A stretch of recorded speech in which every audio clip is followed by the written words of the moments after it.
So hello everybody, and happy to be with you this morning, afternoon, evening.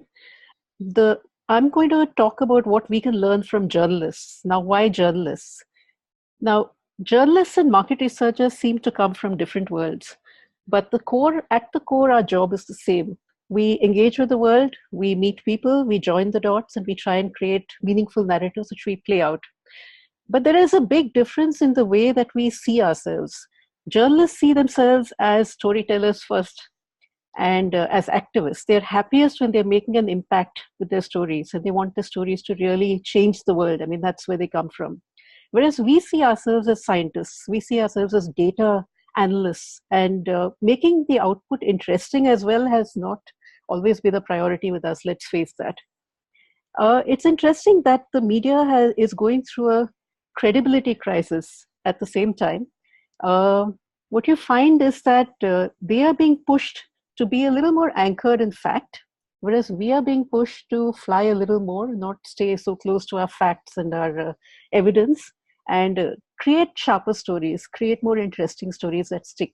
So both of us are converging at one level.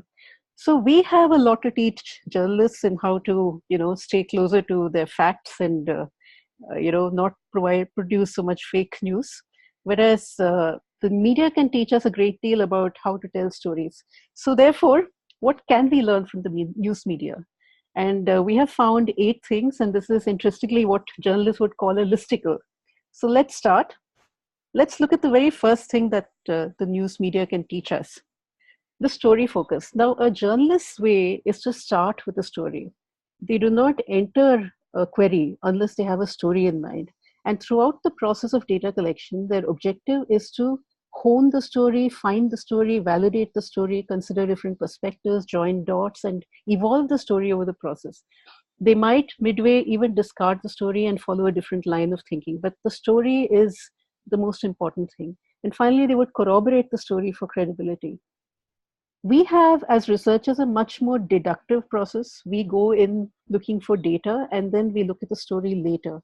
But if we could keep the story in focus at the start, so the story orientation is where storytelling really starts. So what does this mean for us? It means maybe go in with sharper hypotheses and keep the hypotheses in sight throughout the process of data collection. So this will help us while we are gathering the data to evolve the story and come up with a stronger story at the end of this process. Now, beyond storytelling, something that journalists do very well is to stay in tune with what is trending. Now, we as researchers work to briefs. There's no pressure on us to find the next story, whereas a journalist is always open to looking for stories while they're pursuing something else. And this keeps them very, very strongly in tune with what is trending. And also it is able to create a stronger context. Now, it might help us to keep our minds open to new stories and, to find ways that we can perhaps help our clients with a better contexting of what we are doing. Now, apart from creating the story, what journalists also do very well is look at the craft of storytelling. Now, this is something that is pretty underdeveloped in the kind of work that we produce. Now, one way to look at it is that every story belongs to a different genre. When you look at journalistic stories, you have profiles, you have explanatory stories, you have trend stories, you have investigative stories. You have humorous stories, you have listicles, which is, as I said, this is a listicle. The work that we do can also fall into different genres. So it is possible for us to look at, different ways in which we lead our story. For instance, some of our diagnostic researches, for instance, why is a brand not doing well? What is the competitor up to? How do we fix a problem? Might lend itself to the genre of an investigative story. We also do so many trend stories. So there are genres that we can look at, which will only further enrich the way that we actually go about our storytelling.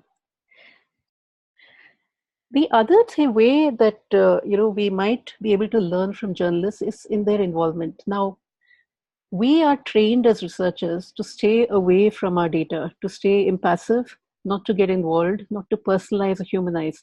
And yet, if you look at it, today clients are pushing us to provide the drama in our stories, to give us the tension points, the conflicts, and so on, because that's where real insights lie. Now, it might help us to actually, as human beings, tune into the drama in some of the stories that we uncover. And if you look at it, a lot of our work actually involves a lot of drama. It involves, why people reject something. There is anger in some cases. So if we are able to really put click into the drama, we are able to actually convey this to our clients, and that makes the storytelling itself, even without the visuals and so on, it makes the storytelling that much more powerful. And as everybody has been saying, the visual aspect of our storytelling, now we recently use visuals as metaphors, to explain a point, but do we really use the respondent visuals as well? Journalists have a completely full-blown system of photojournalism. It's an art. We do not go in to our researchers with our cameras to capture real-life drama. So is there a way that we can do that? Is that going to make our video storytelling more powerful? So apart from the fact that we do need visual and video storytelling, what we tell, the kind of stories we tell through our videos, I think if we pay a little attention to that, it might be interesting. So again, to look at what journalists do, they have multiple types of video stories that they have. For instance, there are the short clips, the eyewitness accounts, which is really what we do. We have a lot of eyewitness accounts. There's the live stream of events, which is really our CCTV arrangements for our focus groups. Yes. There are list videos. There are narrated videos with a human voiceover. There are these silent videos with subtitles. So there are a number of different ways that we can do video storytelling if we really get around to it. Now, the other thing that the media does nowadays is enrich their stories. What does enrichment mean? Enrichment simply means that they use multiple techniques of storytelling, multiple ways in which media in storytelling to tell their stories. They use text, they use videos, visuals, audio, games, and they enrich their data and they create shareable content that can go viral. Here is an example of some of the interactive formats that are being used. This is something from BBC where they were doing a feature on the First World War, and they created this screen where you could interact with the data at different levels. So you could listen to a voiceover, you could actually read the letters that were exchanged between people who were part of the First World War. You could see pictures of what happened there. So you could get as involved with the data as you wanted to. And you could even, there were even forums and chat boxes where you could interact with people. So the other thing is that there has been a lot of talk about how we need to move completely to video visual storytelling, but the fact is that written content is not dead; it's just remorphed. So if you look at the way we consume content these days, we consume it in shots, like your news shots, like small crisp news within 60 words, etc. We also consume deep, long format content, written content, where we get into websites, we do a lot of reading. And in fact, there are studies to show that today's generation actually reads a lot more than it used to, than the older generation. So therefore, it's wrong to say that, the written content is dead. It has its place. It's just remorphed. We need to use it differently. We have a mobile audience. Now, the same audience that consumes news is consuming our data as well. And a lot of people are consuming it on mobile devices. So should we reimagine our outputs and formats to fit the mobile, the mobile format? And what about the podcasts that are, trending these days? So do we need to have an audio version of, what we produce?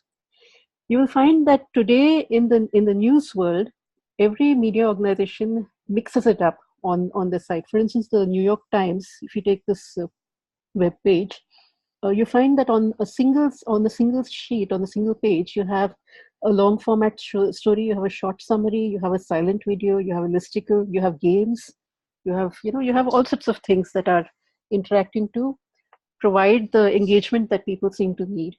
And the future for the news media is going towards virtual reality.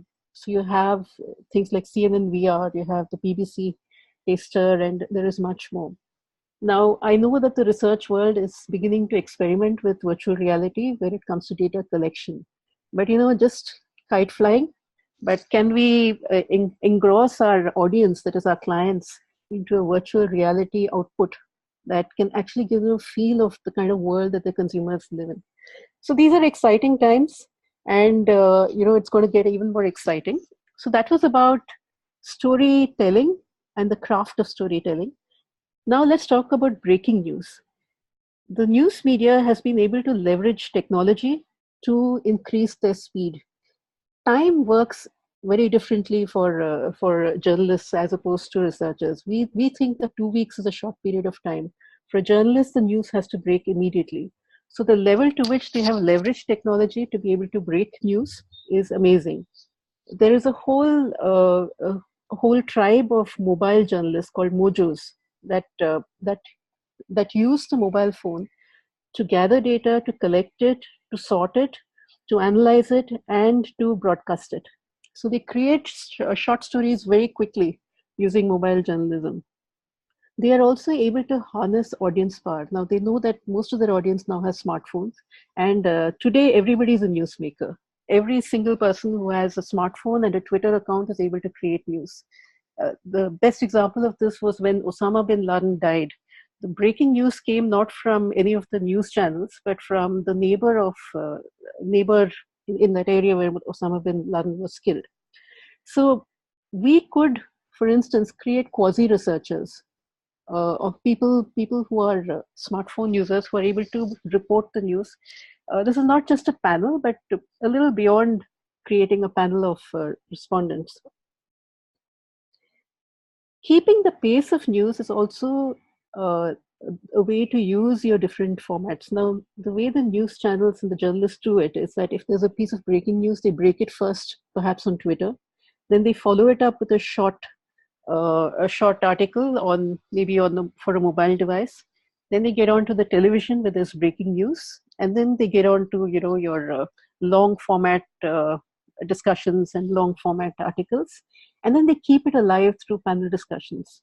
So therefore, what we could take away from this is that perhaps we do understand that the clients today are pressed for time and they need to take decisions very fast, and we perhaps need to give them little bits of news and layered news, so that first we give them just the headlines, and then we follow it up with short news, and then follow it up with a much more detailed uh, you know piece that they can keep and have their own internal panel discussions about. And what's coming up? Artificial intelligence, of course. I mean, we are we going to look at qual bots for breaking reports? Are we going to replace some researchers with some bots? I mean, who knows? Qual chat for data collection. I found this interesting thing where the LA Quake bot is actually able to, as soon as an earthquake occurs, they're able to actually create a small news piece and put it out on Twitter automatically. So is that the kind of thing that we need to work towards? I don't know if this lends itself more to quantitative than to qualitative, but who knows? We can think about this. Now, the last point I want to make is activism. The thing that journalists do and which makes their stories so impactful is their desire to create an impact. They see themselves as Clark Kents and Superman, and they are happiest when their news is able to disrupt. Now we lack that gene. We lack that desire to make an impact. We are data collectors and we are data analyzers, and we just provide the inputs and say, okay, you take the decision. If we can develop an activist mindset and want to make an impact with every piece of news that we provide, then I think our stories will automatically become stronger. It's all in the philosophy of this. We may never be able to get a president to resign, but at least we can get some bad brands out of the scene. So that is really what I have to say. The slide kind of summarizes all the 8 points that I wanted to make. And I'm pretty sure that journalists could learn a lot from us, but that is for a different paper and a different conference. So I'll close here and thank you very much for listening. So Shobha, I'll start off with a question that's asking about the power of images. And it says, some of the images shown on one of your slides are indeed quite touching. Can there be a limit after which the drama you insert in your storytelling becomes unacceptable / excessive to your audience? If so, how do you balance story engagement and audience feelings? Okay, I think, very honestly, at the moment we are so dispassionate that it's good for us to dial up the drama. I mean, at least I don't think as researchers we would ever cross that limit. So I think if we ask ourselves to dial up the drama, we'll probably reach a normal level of drama. Now, of course, it is not good to, overreach on the drama. We should never do what the journalists do, which is, to use the pictures to, pull at your heartstrings. But we need to be able to make our stories more powerful, and we are not able to do that very often through just words. Some of the experiences that we as researchers have when we go on field, when we look at, in India for instance, when we look at a woman's life and what difference a product makes to her life, sometimes we're not able to convey it through our words, but we if we can photograph her, if we can videograph her expressions and the light in her eyes when she's talking about something that means something to her, that's the kind of drama we need to amplify. Yes, I do agree that we should not cross a limit, but how do we know really what that limit is? I think it's a very judgmental call. But as long as the intent is right, I think we should be okay. Thanks, Shoba. Now, I've got another question about the potential conflict between accuracy and truth. The example that's tied to that is somebody might lose 2.75 kilos, but the truth of that might be that they still weigh too much, or perhaps they keep losing and regaining weight. Is that something So you've what's the thought question? about? No, but that's it's a very interesting observation, and Well, that's it's exactly the kind of conflict, or I don't know what you would call it, that one would try and bring out. It's such an interesting thought that you feel great that you lost X kilos, but you're still overweight, and that there is an angst around it. I mean, in Yeah. some So ways, it probably feels like it comes down to the depth and rigor you put into your analysis of, like not just stopping at the finding of so and so has lost 2.75 kilos, but explored that to be, well, yeah, what actually is the meaning behind that? exactly. That's just what I was going to say, which is it's about meaning. You know, and when we say bringing out the emotion and I think what we want to say is that we want to bring out the meaning in a better way, so that it really conveys what it means to our audiences. But yeah, this thing about accuracy versus correct reporting, yes, I don't know if we've talked that round well enough. Yeah. I mean, it also makes me think of the slide you had where you sort of talk about the news cycle of it comes out as a tweet or something on social media, then it moves through, various short forms to interviews and then perhaps the long form interview.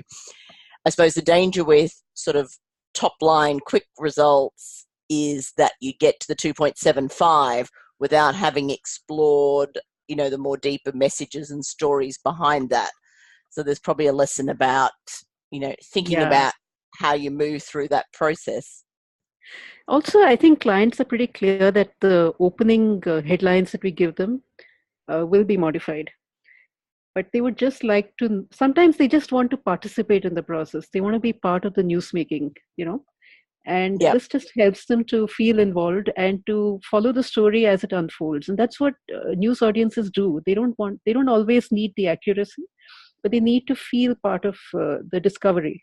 And that is something that we need to do a little more. And I think the clients also know, Rupa was speaking earlier about collaboration. It's really the core of this piece, this particular thought. Yes. Thank you very much, Shoba, for coming along and presenting today. I'm sure everybody enjoyed that. Thank you.